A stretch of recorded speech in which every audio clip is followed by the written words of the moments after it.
the first to know. Nsem-Pii TV. On 6 August 2025, Ghana anti asemde. Ghana nyina edani ebutui. Ni nyina efa military helicopter Z9. Abrana Ghana defense minister.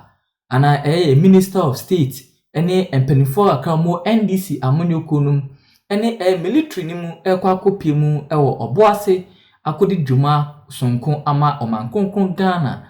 Na efuma gudi a ekoso oman Ghana memu ha no NDC amonyokun led by His Excellency John Dramani Mahama ebeboa ema eto etwa galamsey na yante asemde na military helicopter Z9 ekotehwe abra empanifo we ekopie ekodru adanse akrofom adanse sikamai na asemwe ebetoto Ghana memu ha de ema Ghana Brechi and a boy. His Excellency John Dramani Mahama acting defense minister. Honorable Kiso Atoforcing no side Ghana finance minister. Say onche no omoa na injuchemu bia was empenifo eboa na Ghana for ehu die ekofa bae ema helicopter Z9 ekotehwe ama defense minister. Environment minister ene kukuda momo NDC amonyokunu ene military num afemu ahwe kwano na Ghana fo nyina ehu na ene investigations a empanifo nyina ne na final report no de abepemu His Excellency John Dramani Mahama na so na abusia menemo kasei aviation expert captain Fodro ensem nyina tudwa investigation empanifo efa helicopter Z9 ekotehwe ema Ghana minister of state ene kukuda momo NDC amanyokon military mu no efa mu ehwe mu nkono de nsem nyina tudwa odi yenjibre nienti. On Wednesday 6th August 2025 the Z9EH tail number Golf Hotel Foxtrot 631 helicopter operating a scheduled flight from Accra to Obuasi was involved in a crash at Nsem-Pii Forest Reserve of Anochikro, Brofliedro, in the Adansi-Ekrufom district, Ashanti region. All 3 crew and 5 passengers on board died.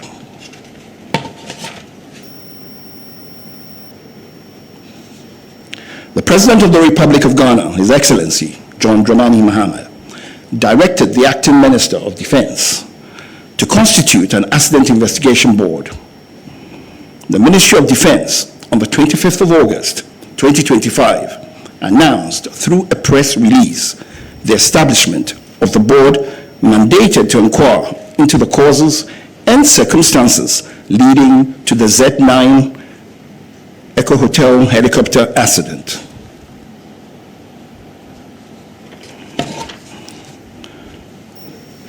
This investigation has been conducted in accordance with the Ghana Air Force flying orders, the Ghana Air Force Air Staff instructions, Annex 13 of the International Civil Aviation Organization's Convention on International Civil Aviation.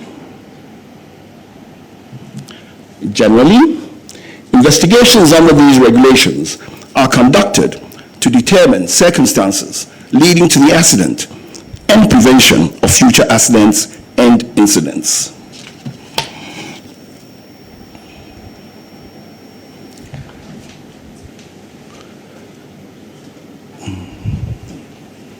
The final report, which was presented, came in a format which had 4 parts.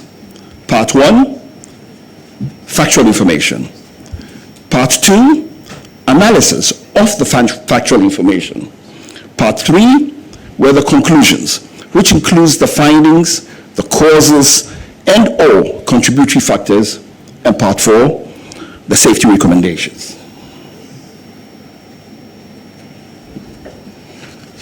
The composition of the board. This is now getting into the methodology of the investigation. The composition of the board had national security, Ghana Armed Forces personnel from the Aircraft Accident and Incident Investigation and Prevention Bureau, Ghana, National Intelligence Bureau, and we had some staff from the US Air Force also with us.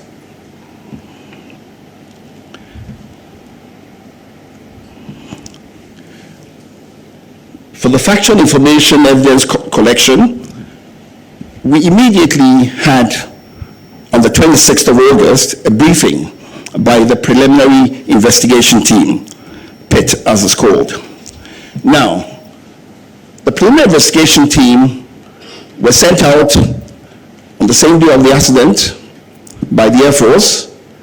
Their task was to go to the accident site, secure the site, try to protect and make sure that all perishable evidence was secure.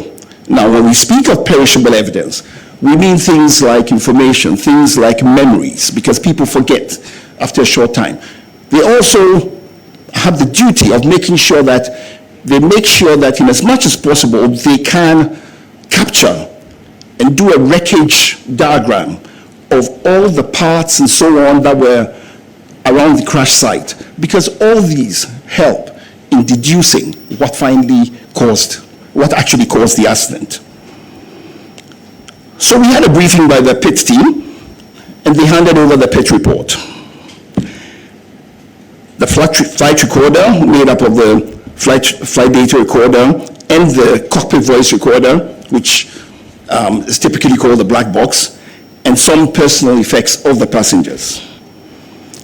The team then started, having gotten this information, decided to proceed to the accident site to get first-hand knowledge of the accident site and to be able to interview witnesses and so on.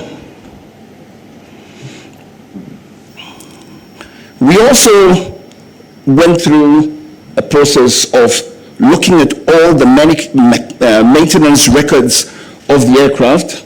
We looked at the flight logs of the aircraft, we looked at the flight logs of the crew, we checked on the crew's qualification, we checked on documentation, just to be sure that everything was proper. The flight data and cockpit voice recorder were then transported to the AVIC Flight Decoding Center in Xi'an, China, from the 12th September to 22nd September 2025. Now, AVIC is the Aviation Industry Corporation of China. The aircraft is a Chinese aircraft. They were the manufacturers. They had the software and the hardware capable of decoding and giving us the data from the flight data recorder. So we had to go to them.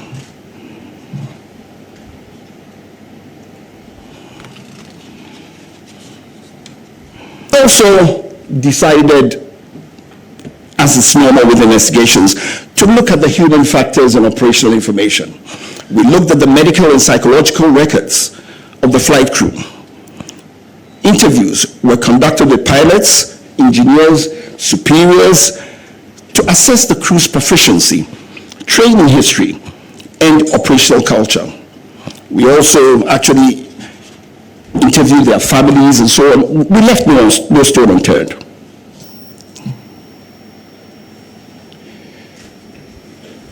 We also interpreted the weather. We looked at the weather on the day. And we looked at the META, which is the actual weather at the aerodromes. We looked at the TAFs, which are the terminal aerodrome forecasts, eyewitness observations, and then we also took data from the Ghana Meteorological Agency.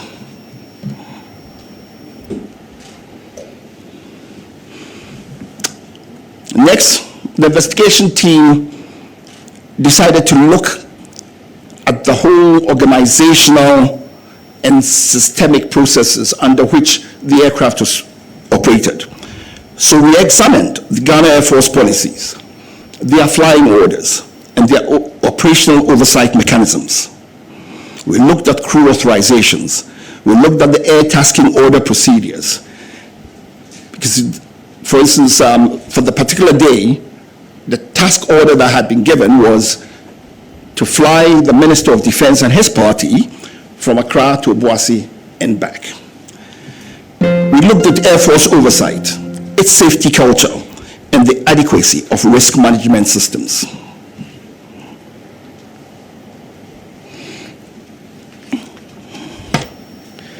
Having gotten all this factual information, we then moved to analysis and reconstruction.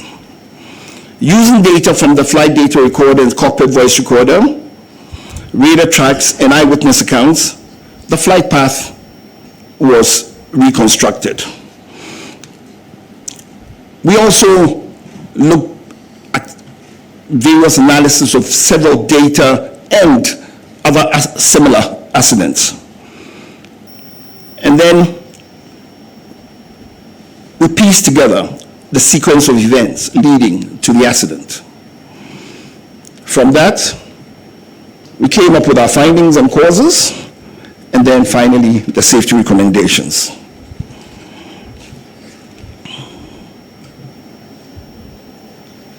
So, for the scope of flight, we looked at the history of the flight, we looked at the weather, we looked at the environment, we looked at the machine, that's the helicopter, we looked at human factors, the crew flying the plane. Then we looked at the organizational and systemic factors, sequence of events, and then we came to what we believed strongly was the cause of the accident. For the history of flight, we went before the flight to see what the pilots had been doing. And it's on record that their last 3 flights before the subject flight, the same crew had flown all the 3 flights before on the same helicopter. On the 2nd of August, they came from their base in Takoradi to Accra. It was a Medivac flight, 1 hour long. On the 3rd of August, the following day, they did a flight from Accra to Cape Coast, back to Accra. 1 hour, 20 minutes. It was also a medical evacuation flight, Medivac. On the 4th, they were tasked to go fly Accra to Salman, back to Accra. That was a 2 hour 30 flight. That was a bullion flight, cargo flight. On the 5th of August, they rested. Now, it helps to say here that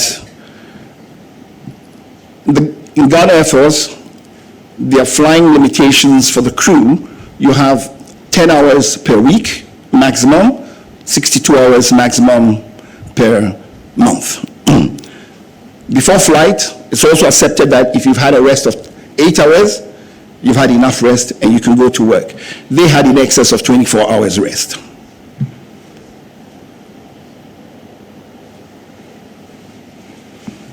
On Wednesday, 6th August, the crew for the Z9 aircraft, call sign, ISCAP, Hotel Romeo, India, planned to execute the task order for the Ministry of Defense. The flight was scheduled to depart at 8 a.m. with an estimated en route time of 50 minutes. The captain delayed the flight due to adverse weather in Accra, Kumasi, and Obuasi. The weather improved about an hour later. So, takeoff ended up at 12 minutes, 14 seconds after 9 a.m. Throughout the flight, the altitude changed to avoid low clouds. Now let me explain why this was so. The flight started out being conducted under visual flight rules. Now, if you're flying under visual flight rules, what it means is you're using visual references to navigate. It's a normal way of flying. So they were using visual cues to navigate to go to Obuasi. And so they had to stay away from cloud in contact with the ground. So as the cloud base changed, they changed their altitude. Where they needed to avoid, they would avoid.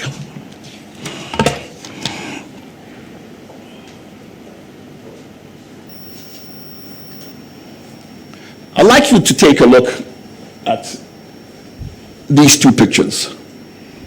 Now, first of all, these pictures were taken in the environs of where the accident took place. Take note, it wasn't taken on the day of the accident, but it's just representative. The picture on the left shows the morning weather and shows you the visibility, gives you some idea of the visibility on the day. The picture on the right is taken from the same place, looking at the same area, and you can clearly see that you can make out the ridges in the terrain over there. And it's noteworthy that on the day of the flight, this visibility you are seeing that I'm telling you, you can't even see that as you can see. On the day, the visibility was much worse. From eyewitness accounts, the visibility was down to close to 200 meters at some point. This also shows a picture of actual weather from a passenger who was on board the aircraft, just to give you an idea.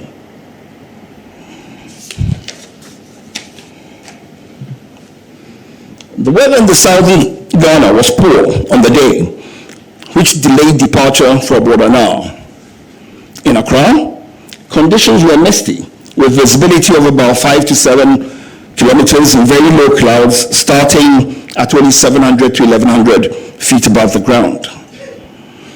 While the situation improved slightly later in the morning, the early hours were dominated by haze and overcast skies. In Kumasi, the weather was worse, with drizzle reducing visibility to around 4 kilometers and heavy low clouds sitting just 600 to 900 feet above the ground.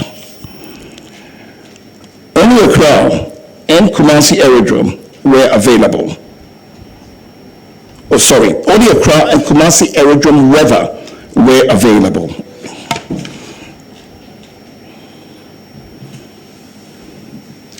There was no formal information on the weather available to the pilots along the flight route. Witnesses reported poor visibility due to fog and rain at Brofuyedru and its environs. Environmental conditions in the Nsem-Pii Forest Reserve and its rugged terrain of hills and mountains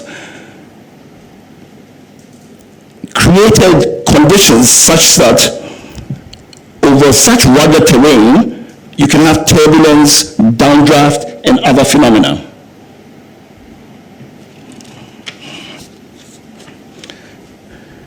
Now to look at this is what we're talking about.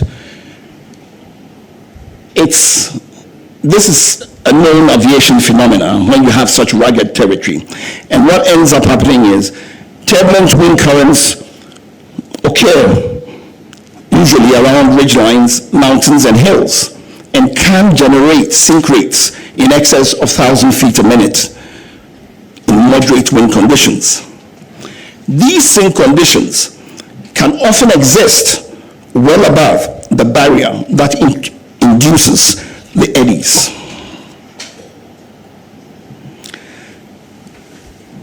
We assessed the aircraft to see if it was fit for purpose. The helicopter entered the Ghana Air Force Service in May 2015, having been manufactured in 2012, and it reached its 10-year service threshold on 18th May 2025. Aircrafts have periodic checks to make sure that they are fit for service.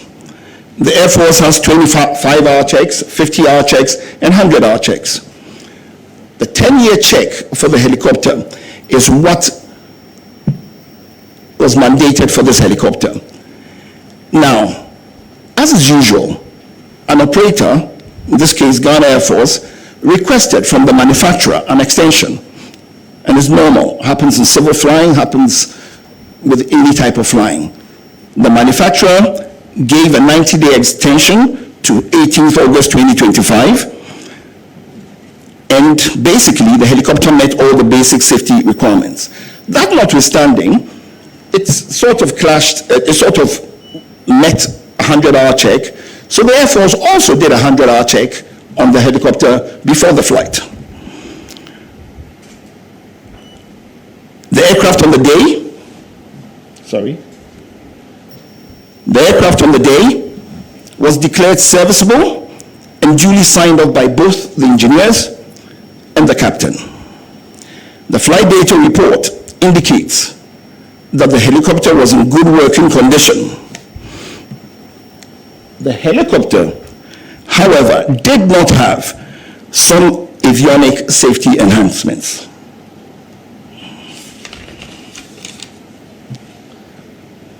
As I said before, the aircraft was serviceable and airworthy. The additional safety equipment that the helicopter did not have were things like the helicopter terrain awareness system or the enhanced ground proximity warning system, as you may choose, advanced navigation with terrain mapping, an automatic flight control system. And I would say that these safety equipment would have enhanced situational awareness. For instance, it didn't have an autopilot, that's advanced, the automatic flight control system, so that the crew had to manually fly the plane. So it sort of increases workload. Typically, you want to have a plane that has an autopilot. All the civil planes use autopilots, and the workload on the pilots is very low. It gives you the chance to do things and to think easily, and so on and so forth. Despite all this, the aircraft was in a good condition to fly and met all safety requirements. The investigation has recommended strongly for aircraft with these additional safety enhancements to be acquired immediately for the Air Force.